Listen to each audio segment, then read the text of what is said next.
Bismillahirrahmanirrahim. Alhamdulillahirabbil alamin wa bihi nasta'in ala umurid dunya waddin. Wassalatu wassalamu ala sayyidina Muhammadin asrafil anbiya'i wal mursalin wa ala alihi wa sahbihi ajma'in, amma ba'du.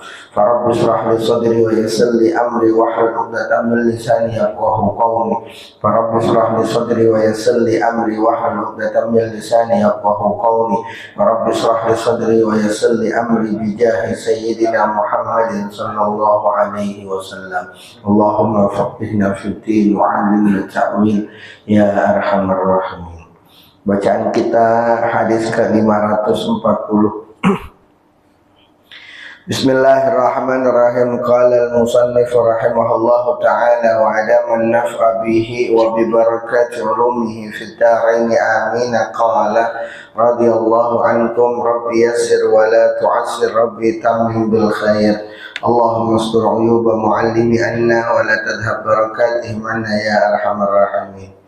Qala an-nabiy sallallahu alaihi wasallam, al-hajarul aswadu min hijaratil jannati wa ma fil ardi minal jannati ghairuhu wa kana abyada kal ma'i walaula ma massahu min rizqil jahiliyati ma massahu tu'ahatin illa bari'ah. Rawahu Tabarani wa Ibnu Abbas.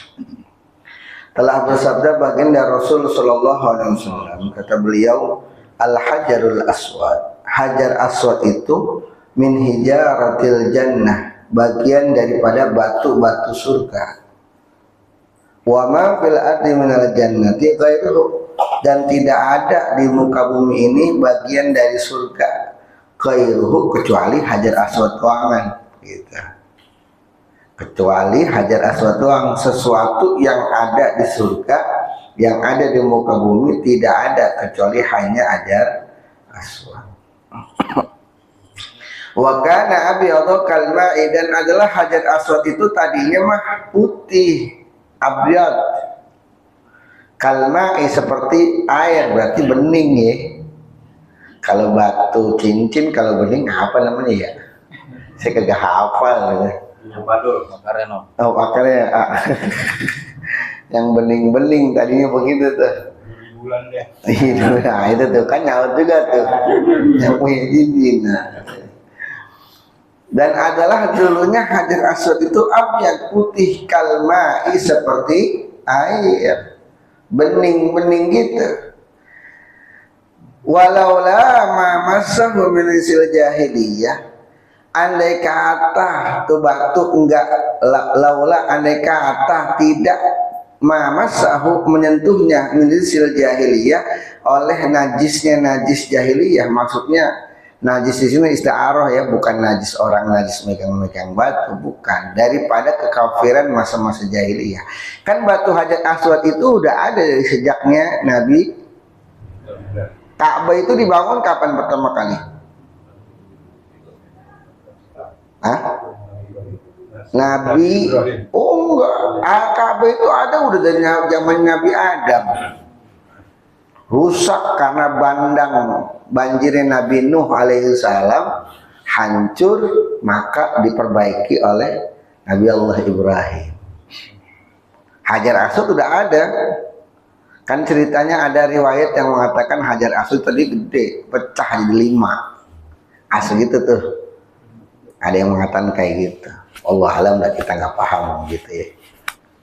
Nah, andaikan tidak tersentuh daripada rijs orang-orang, rijs itu kan najis tuh, jahiliyah, orang-orang jahiliyah, daripada najisnya jahiliyah, kafirnya orang-orang jahiliyah menyentuh, kalau nggak disentuh sama mereka tuh, ma masahu du'ahatin illa bari'ah. Mama sahu pasti yang zu'a, mama sahu itu fi'il, fa'ilnya zu'ahatin, orang yang punya penyakit apapun, mama sahu dia sentuh tuh dia punya hajar aswad, du'ahatin. Itu du'ahatin itu penyakit yang kagak ada obatnya. Kalau marid, alamun itu mah sakit biasa. Ini du'ahatin, penyakit yang berat sekalipun illa bari'ah, pasti sembuh. andai kata tuh Hajar Aswad dia masih warnanya bening, penyakit apapun kalau dia megang pasti begitu. Sayang udah jadi warna hitam. Nah gitu. Nah, maka Hajar Aswad diringin tuh. Sekarang kan di list ya. Di list. Kalau orang Indonesia kan kreatif tuh, dicongkel-congkel. Mau pulang batu cincin. Nggak boleh Pak. Nanti kapan waktu dia umroh, dia haji, apapun dibawa dari tanah haram, bawa Indonesia nggak boleh. Mesti dipulangin. Jangankan Hajar Aswad, batu kerikil yang kita temuin di jalan, kita bawa pulang, haram hukum itu. Nggak boleh. Di area Ka'bah. Jangan di area Ka'bah, tanah haram, Haramain, Mekah, Madinah. Kita lagi jalan, ih batu cakep nih, kantongin. Tuh, bawa ini nggak boleh tuh. Batu biasa. Nah, ini apalagi Hajarul Aswad. Mau nyongkel di kemplang askar. Ya Allah, baru-baru nyongkel deketin dia susah, ya Allah. Kalau siapnya nih. Hah? Kalau siapnya. Kan itu minuman, ini benda, batu. Sebenarnya memang Hajarul Aswad nggak enakan minum di sono. Ya kalau bahasa memang tidak berpengaruh. Malah sekarang yang saya pernah bilang dulu ya, saking banyaknya pembeli itu air Zam-Zam, orang Sukabumi bikin Zam-Zam tiruan. Iya pokoknya yang tutup botolnya abu-abu jangan dibeli itu. Nah itu saya kasih kata bos Tamrin City gitu katanya. Gue kagak tahu.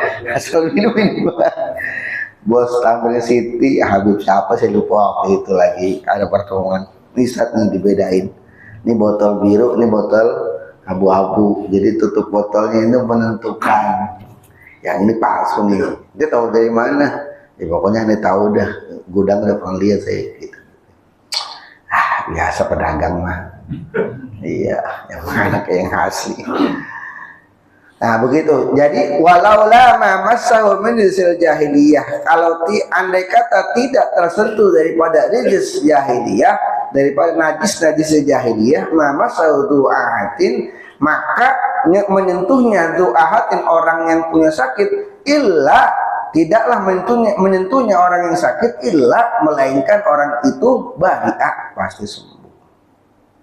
Gitu. Andaikan gitu nggak disentuh. Tapi kan keistimewaan rusaknya Ka'bah kemudian dibangun ulang sama kafir Quraisy, ribut siapa yang mau meletakkan Hajarul Aswad, ya kan? Gua yang pantas beribut itu 4 kafilah besar. Akhirnya merasa berhak meletakkan Hajar Aswad kembali ke Ka'bah. Ke Ka'bah akhirnya satu orang bilang, gimana kalau yang nanti lewat sini dia yang akan naruh. Akhirnya yang lewat Nabi Muhammad, kata Nabi Muhammad di segelas sorban, taruh di tengah, tiap-tiap kafilah pemimpinnya pegang ujung bawa. Oh pada senang. Baginda Rasul belum jadi nabi itu baru usia 30-an. Luar biasa. Itulah Hajarul Aswad. Rawahu at-Tabarani an Ibnu Abbas, riwayat Imam Tabarani dari Ibnu Abbas. Hadis ke-541. Al-Hajarul Aswadu yaqutatun baydha'u min yaqutil jannati. Al-Hajarul Aswad, Hajar Aswad itu yaqutatun baydha', yakut, permata putih. Nanti ada kelas-kelas itu di surga.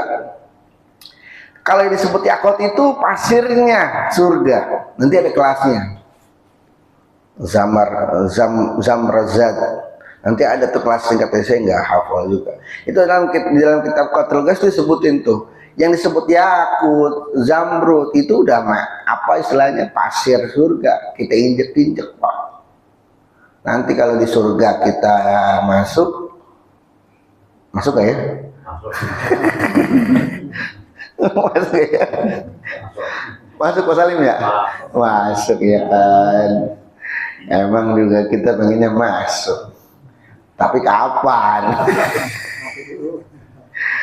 Tapi tenang Pak Salim, indahnya Quran begitu ya. Paman sakulat mawazinu fahuwa fi 'isyatir, yang berat timbangan kebaikannya dia yang bakalan masuk surga. Kalau zaman dulu kita banyak amal jahatnya, kagak ngapa-ngapa dah, kagak usah inget-inget masa lalu. Sekarang aja, kayaknya dulu gua buat baik itu, berbuat jahat 20 tahun dah, gua pengen lebihin berbuat baik gua lebih dari 20 tahun. Itu yakin, seyakin-yakinnya timbangan berat kebaikan. Bukan orang yang masuk surga itu orang yang kagak punya dosa. Quran bilang memang bagaimana? Faman sakulat, siapa yang berat timbangan kebaikannya. Kalau dikata amal kebaikan berat, amal jahatnya ada kan? Tapi yang menang kebaikan. Faman sakulat mawazinu fahuwa fi 'isyatir radiyah. Yang berat timbangannya. Jadi kalau masa lalu kita kelam, no problem. Selagi kita sekarang dan kedepannya jadi orang baik, ya. Oh, jadi orang la taqnatu min rahmatillah. Qul ya ibadiyalladzina asrafu ala anfusihim la taqnatu min rahmatillah. Wahai hamba-hambaku yang melampaui batas terhadap diri mereka sendiri. Kadang-kadang kita dosa sama diri kita sendiri. Kita tahu itu dosa, ya. Kita tahu itu dosa, cuman kayaknya keenakan di dosa. Ada juga orang kedua pengen kagak bisa berhenti dari dosa itu lantaran udah keasikan. Atau yang ketiga dia nggak bisa berhenti lantaran sudah terpaksa jalani seperti itu. Makanya tobat kan dua jalan Pak. Maka selalu saya ingetin dua. Tua itu adalah nikmat yang harus kita syukuri. Yang namanya taubat dua jalan di dalam kitab Iqadul Himam fi Syarhil Hikam. Taubat itu dua jalan. Yang pertama karena emang niat dia taubat. Yang kedua emang lemahnya dirinya. Jadi syukur kita tua lantaran udah nggak kuat lagi maksiat. Sampai diingat dulu gue masih mudanya, seminggu gue bisa nenggak berapa botol. Dulu masih sekarang udah tua, ya nggak bisa beli, ngapa? Para punya duit. Lemahnya kita di situ menjadi tobat. Jadi bukan karena semata-mata niat dia pengen tobat doang jadi tobat, enggak. Lantaran semata-mata dia nggak mampu melakukan maksiat, itu disebut dengan tobat. Itu kata Ibnu Athaillah Sekandari dalam kitab Iqadul Himam fi Syarhil Hikam. Jadi beruntung orang-orang yang tua. Lah kita yang bingung, yang muda. Nyampe nggak ke tua? Karena repot. Yang tua nikmatin dah masa tuanya. Gak mampu ke sono, gak mampu ke sini. Daripada nikmat yang Allah berikan. Alhamdulillah. Syukurin ya Allah sekarang udah tua, pengen sholat udah terbatas. Coba dulu, jangan begitu. Emang udah waktunya tua, lu baru doyan ibadah. Nikmatin aja udah. Coba, gue dulu sadar waktu masih muda, lah gitu. Gak usah, udah nikmatin aja dah. Dulu masih muda malah banyakan ngayap. Nah, iya dong, tentu itu. Emang nyari apaan? Nyari berkat. Iya. Allah Karim. Begitu, tobat itu bukan semata-mata hanya niat saja, melainkan dia karena ketidakmampuan dalam melakukan maksiat. Jadi alhamdulillah usia tua udah nggak bisa maksiat lantaran ketidakmampuannya. Bersyukur kepada Allah. Bersyukur. Coba kalau gue sehat nih, gue masih ngayap kemana tahu nih. Allah Karim. Bersyukur. Iya. Lupa lagi mengaji udah. Nah, yakut, hajar aswad itu bagian dari yakut yang putih daripada yakut surga. Nanti alas surga itu yakut, permata dan lain, intan permata, berlian. Itu udah ngampar, itu udah nggak laku. Di surga udah nggak laku. Yang paling laku apa? Nanti nikmat puncaknya kita dalam surga itu adalah memandang Allah dengan mata kepala kita sendiri. Tapi itu pimakani ayin sya'a. Itu juga bukan zatnya Allah yang kita pandang, kagak mampu gitu. Tetap ulama berspekulasi apa berpendapat itu bukan Allah zatnya Allah, hanya gambaran saja, nggak mampu gitu. Tapi itu nikmat yang paling besar. Nikmat yang paling besar. Kayak gitu. Itu dia. Wa innama sawwadathu khatayal musyrikin. Hanya saja sawwadathu menjadi hitam, sawwadathu menjadi hitam. Mana failnya? Khatayal musyrikin. Kesalahan-kesalahan orang musyrik. Menjadi hitam tuh, menjadi hitam. Yub'atsu yaumal qiyamah misla Uhudin, dan dibangkitin tuh dia punya Hajar Aswad itu misla Uhudin, seperti gunung Uhud. Kalau dalam sejarah kebangsa Araban atau kenabian, gunung Uhud itu udah paling gede. Istilah kalau udah dibilang gunung Uhud itu gede dah gitu. Ya kan? Gunung Uhud. Bisa gunung Uhud, nanti orang pada datang ke hadapan Allah membawa pahala sebesar gunung Uhud. Berarti itu udah banyak tuh. Patokannya Uhud. Bukan Uhud yang sekarang, bukan. Uhud yang sekarang udah pengen diratain sama raja. Udah yang Uhud zaman dulu gede itu. Nah, kayak gitu. Yub'atsu yaumal qiyamati misla Uhudin. Dibangkitin yaumul qiyamah itu Hajar Aswad misla Uhudin, seperti gunung Uhud. Ngapain dia bangkit? Nah tuh, jadi satu-satunya benda mati yang bersaksi. Ada dua sih dalam riwayat yang pernah saya dapat. Satu Hajarul Aswad, yang kedua batu kerikil jamroh kita. Kalau kita haji atau umroh ya kita buat nimpuk tuh, bakalan nanti jadi saksi gitu. Banyak lah sih tapi sebenarnya yang real gitu, yang sering dengar saya gitu. Ngapain dia itu bangkit? Yashhadu liman istalamahu wa qabbalahu min ahli dunya. Yashhadu, dia bersaksi, liman istalamahu, buat orang-orang yang istilam. Apa istilam? Nyium Hajar Aswad dari jauh. Karena padat. Kisbay gitu. Kisbay. Karena istilam.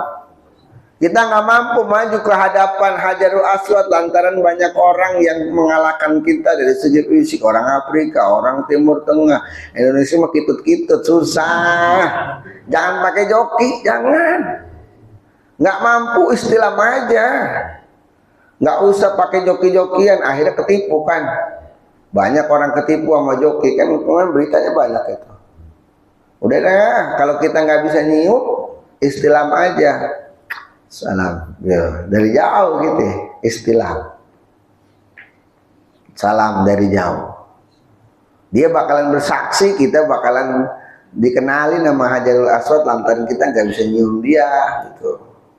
Jangan pakai joki, apalagi sekarang haji, masya Allah banyak haji.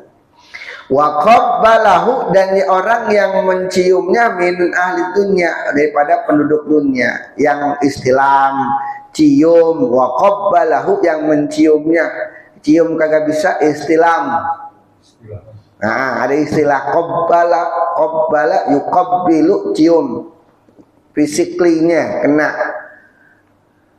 Yang kedua istilam, salam dari jauh. Dua-duanya. Apa manfaat nyium? Apa manfaatnya istilam? Kira-kira apa? Kagak ada manfaatnya. Hanya mengikuti sunnah Nabi. Dulu Umar pernah berkata ketika nyium Hajarul Aswad, ya kan? Faqala Umar, inni a'lamu annaka hajarun la tadurru wa la tanfa'u. Kata Umar, ini a'lamu annaka hajarun. Saya tahu lu batu doang kan. La tadurru wa la tanfa'u. Kagak bahayain, kagak ngasih manfaat. Walaula anni ra'aitun nabiyya sallallahu alaihi wasallam yuqabbiluka ma qabbaltuka. Kalau seandainya saya tidak pernah melihat Nabi menciummu, ngapain gua cium lu? Tuh, kata Umar. Jadi nggak ada faedahnya nyium Hajarul Aswad, hanya melaksanakan sunnahnya Nabi. Sekarang katanya di atas tuh, kalau Hajarul Aswad itu warnanya nggak berubah, hajat du ahatin illa bari'a, ma massahu du ahatin illa bari'a. Kalau tuh Hajar Aswad belum berubah, orang yang sakit dia sentuh, dia cium, bakalan sembuh. Tapi sekarang kan udah jadi hitam. Maka Umar berstatement kayak gitu ya kan. Inni a'lamu annaka hajarun. Saya tahu lu cuma batu doang kan. La tadurru wa la tanfa'u. Kagak ngasih mudarat, kagak ngasih manfaat. Walaula anni ra'aitun nabiyya sallallahu alaihi wasallam. Kalau seandainya aku tidak pernah melihat Nabi yuqabbiluka, menciummu, maqabbaltuka, pasti aku nggak mau cium kamu. Batu doang. Buat apa? Umar itu ingkar, itu syadidul ingkar. Sebutannya selain Al-Faruq, dia syadidul ingkar. Apa tuh syadidul ingkar? Umar itu nggak mau melakukan satu kegiatan keagamaan kalau tidak bersumber langsung dari Rasul dan tidak jelas kejelasannya. Kalau itu bukan dari Nabi, dia nggak akan lakukan. Ada orang begini, lu kan siapa? Nabi pernah nggak begini? Tanya pasti, namanya syadidul ingkar. Umar tuh paling galak. Tapi ternyata ada satu kegiatan Umar bin Khattab yang Nabi tidak pernah lakukan. Ini unik dia. Unik. Ada satu kegiatan keibadahan yang Umar kerjakan, Nabi tidak kerjakan, Abu Bakar tidak kerjakan, tapi dikerjain. Apa itu? Salat tarawih berjamaah. Nikmatul bid'ati hadhihi, kata dia tuh. Senikmat-nikmatnya bid'ah ya ini, katanya. Umar. Doa.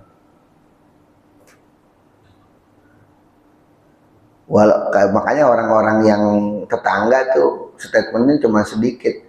Apa Bang Paris, walau kana khairan masabakunya, apa terusannya? Walau kana khairan, ya Allah, lupa saya. Masabakuna Al-Ahqaf ya kalau nggak salah dah. Walau kana khairan, orang-orang Salafi begitu doang tuh dalilnya tuh. Allah. Kalau itu baik pasti udah dilakukan sama orang-orang sebelum kita. Ya Allah. Itu orang-orang begitu doang tuh. Model-model orang-orang Salafi begitu doang modalnya. Kalau itu baik pasti udah dikerjain sama Nabi dan para sahabatnya. Begitu doang dalilnya. Padahal yang namanya proses kebaikan itu akan berkembang sesuai zamannya. Zaman Nabi udah ada Al-Quran belum? Belum. Hanya hafalan Quran, teksnya belum ada. Zaman Abu Bakar udah belum? Udah. 2 baru. Ide daripada Utsman bin Affan itu baru 2 apa namanya?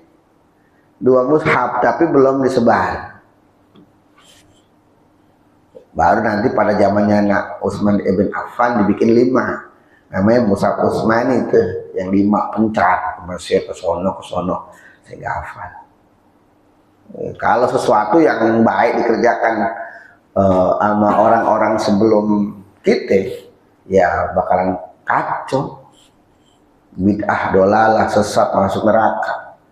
Ya sesat semua gitu, neraka semua gitu. Iya, Quran kita, tarawih kita, azan 2 kali. Azan 2 kali kapan mulainya? Azan 2 kali kapan mulainya? Zaman Nabi enggak loh.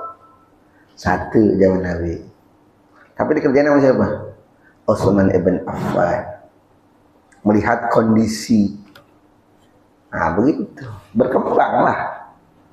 Susah sih kalau orang ngajinya kagak kenyang. Emang ngaji 3 hari udah jadi kiai dia mah. La haula wala quwata illa billah. Gitu nah. Dah, balik lagi.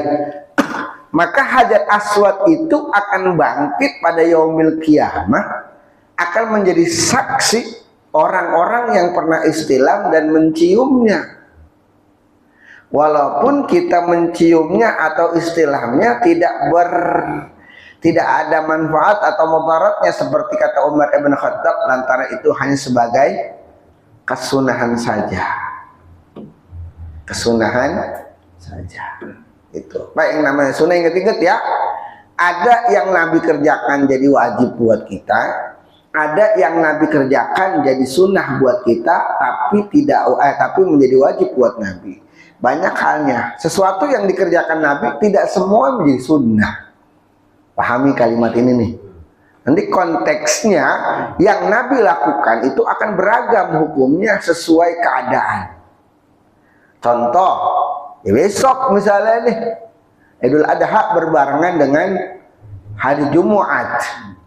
Ini orang bingung, rame gara-gara itu doang. Padahal hadis itu muncul pada saat Idul Fitri. Sababul wurud namanya Zaid bin Arqam itu sudah mengatakan bahwasanya Nabi itu sholat Jumat dan memberikan rukhsah kepada ahlul bilad, ahlul qarya, ahlul qura, pada penduduk desa Arab Baduy yang datang dari jauh lantaran dia mau ke rumah saudaranya setelah sholat Idul Fitri. Dia pengen silaturahmi ke rumah saudaranya. Dia berkata kepada Nabi, wahai Nabi, setelah sholat Id ini saya mau silaturahmi kepada keluarga saya, tapi cuman itu Nabi, kalau balik lagi kemarin mau sholat Jumat kagak bisa, tektokannya jauh, nggak bakalan ke Uber. Nabi roh, maka Nabi memberikan keringanan kepada dia. Lantaran apa? Lantaran jauh masjidnya. Sekarang jauh nggak masjidnya sekarang? Sulit gitu. Dan diantara jumhur ulama yang membolehkan itu tidak sholat Jumat adalah Imam Ahmad ibn Hanbal. Itu juga kalau ada kesulitan. Segitu-gitunya. Di dalam kitab Mizanul Kubro takhfif namanya. Sulit kita nerangin yang begini nih. Dia pokoknya lihat ada hadis nih Ustaz, boleh. Ya boleh, terserah udah lu kata gitu. Kita udah terangin. Kalau ada kesusahan dalam melaksanakan ibadah sholat Jumatnya silakan. Susah Ustaz, susah ngapain? Ini belecetan darah, mandi. Waktunya selesai jam 11. Orang kan banyak aja alasan sekarang mah. Ada. Hingga sholat Jumat itu bisa diganti sholat zuhur. Lah ngapain? Supaya kita ada diorientar perjalanan masal. Kalau perjalanan, kalau dalam perjalanan Jumat boleh nggak diganti sholat zuhur? Tergantung mulai sholatnya. Dalam fikih, sholat di Jumat boleh diganti sholat zuhur kalau dia melakukan perjalanannya sebelum sholat subuh. Maka makruh mengadakan perjalanan di hari Jumat, kecuali jalannya sebelum subuh. Sebelum subuh. Jadi kalau jalan antara setelah subuh dan Jumat itu makruh. Tapi kalau sebelum subuh boleh. Nah, jalannya start sebelum subuh, tapi cuman ke Parung, PA. Itu masalah itu. Ya, itulah ini. Kalau di hari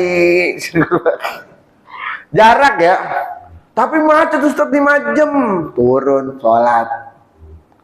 Macet Ustaz, siapa suruh berangkatnya setelah sholat subuh? Gitu, makruh. Paham ya? Di hadis itu perlu dicerna.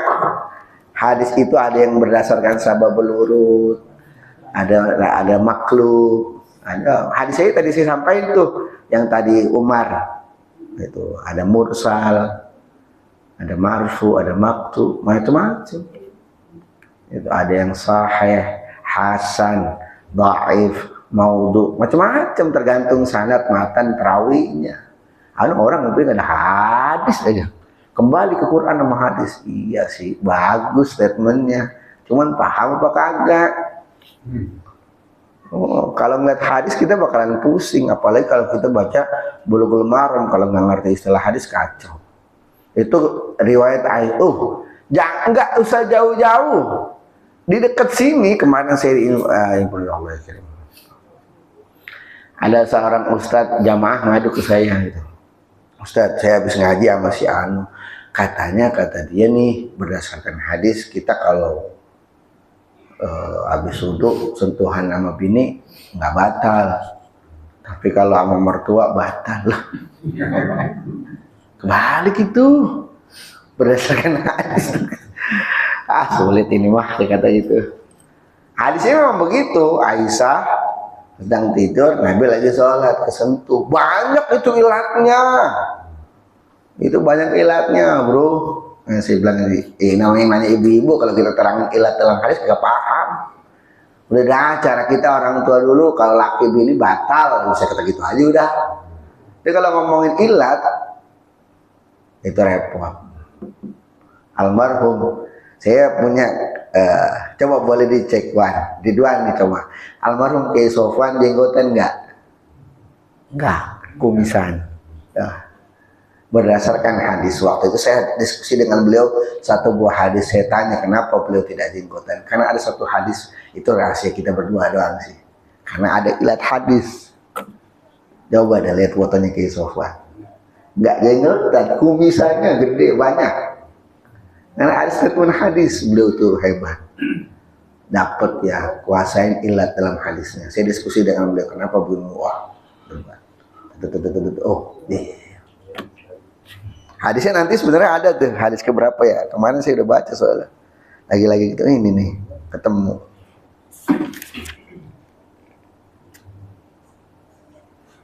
Oh ada hadis ke 556. Ini saya diskusi dengan almarhum ini. 556 patokannya. Diskusi dengan Kiai Sofwan almarhum. Nah, saya diskusi dengan beliau satu hadis ini. Sebenarnya banyak. Beliau itu hebat dari ilatnya. Luar biasa. Maka hadis itu perlu dicerna dengan baik ya. Tidak bisa kita,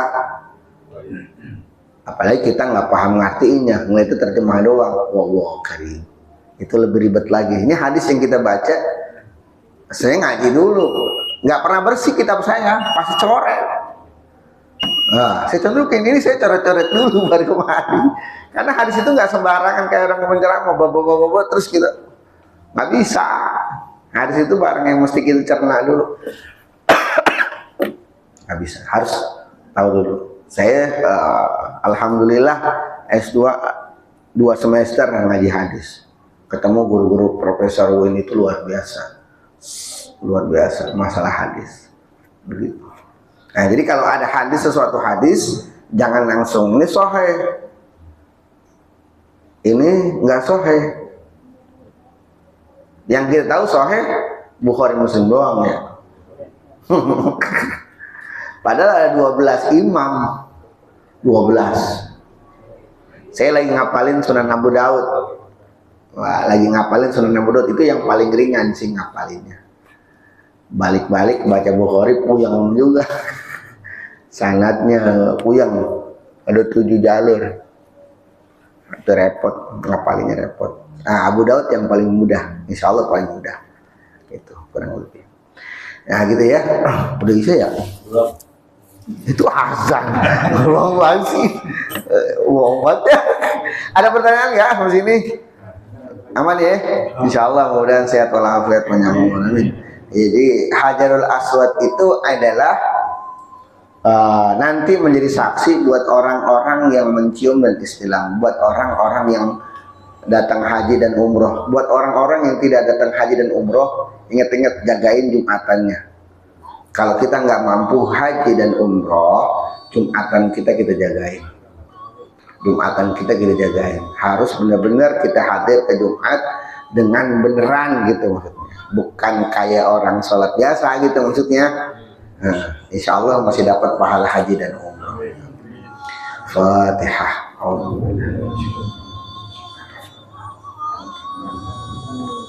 Iya kenapa ya?